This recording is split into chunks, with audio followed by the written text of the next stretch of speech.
Bhagalpur lower court के PP Satyanarayan प्रसाद शाह, जो तीसरा टर्म है इनका, मैं इनसे ये पूछूंगा कि आपकी पैदाइश कहाँ की है?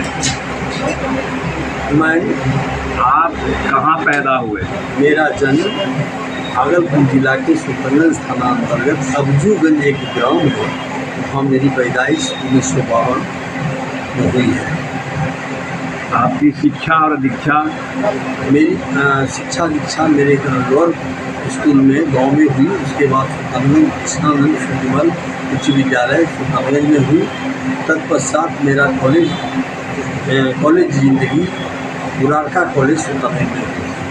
आपको उच्च शिक्षा के लिए या वकील बनने के लिए किसने कहा?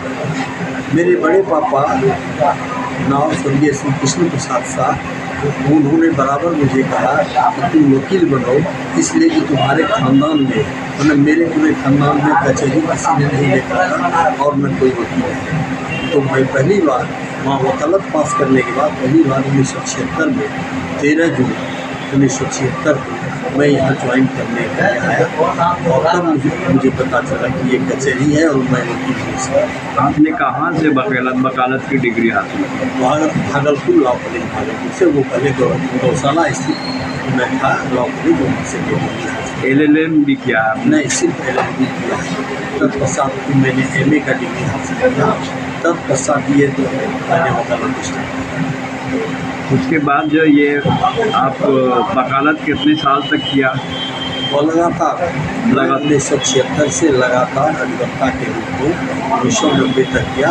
90 के बाद मुझे अपर लोक अभियोग सरकार के द्वारा बनाया गया। तत्पश्चात 1912 में, जब मैं बता रहा हूँ, 1912 में हमारे लोक अभियोग जलधर प्रसाद भगत थे। मैं उनके समय में डिस्ट्रिक्ट जज के यहाँ अभियोजन का कार्य किया करता था।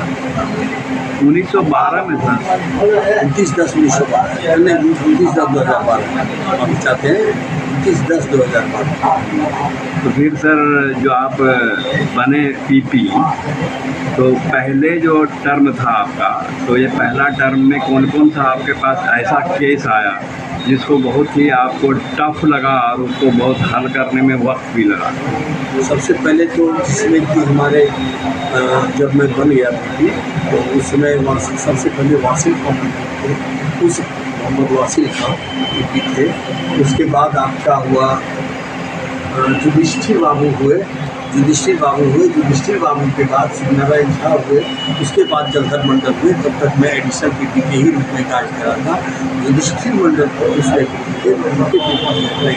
तब मुझे लोक अभियोग बनाया गया।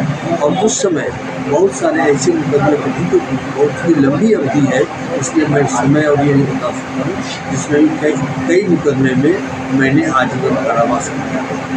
और उसी मेरे कार्य को देखते हुए सरकार ने पुनः 2016 में मुझे लोक अभियोग बनाया।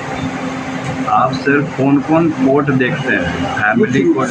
मुख्य रूप से मैं जिला एवं प्रधान जिला एवं सत्र न्यायाधीश के कोर्ट में बैठता हूँ, और अन्य अपर जिला सत्र न्यायाधीश के न्यायालय में बैठता हूँ। और यदि वहाँ से किसी प्रकार की कानूनी कठिनाई होती है और मुझे बुलाया जाता है, तो मैं कोशिश करता हूँ वहाँ जाकर उस समस्या का समाधान करते हैं। क्राइम भी देखते हैं आप? सिर्फ क्राइम कोर्ट ही देखते हैं। क्राइम ही देखते हैं? क्राइम कोर्ट देखते हैं। क्राइम में कोई ऐसा केस बताइए जो हाईलाइटेड रहा है भागलपुर का? भागलपुर का शुरू में जब मैं ज्वाइन किया था तो टाटा का मुकदमा हुआ। टाटा में सजा हुआ था। हाँ, टाटा में जब मैं आया था, उसको मैं जब कर रहा था तो टाटा में सजा हुआ था, आजीवन कारावास। टाटा में पहला पीपी बनने के बाद पहला मुकदमा, उसमें हमारे डिस्ट्रिक्ट जज थे श्री अरविंद माधव। तो क्या क्या कठिनाई आई थी उस टाइम?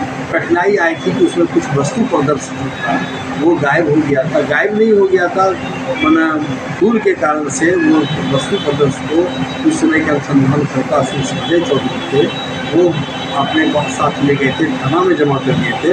और हम लोग जिला माल खाना में उसे खोज रहे थे।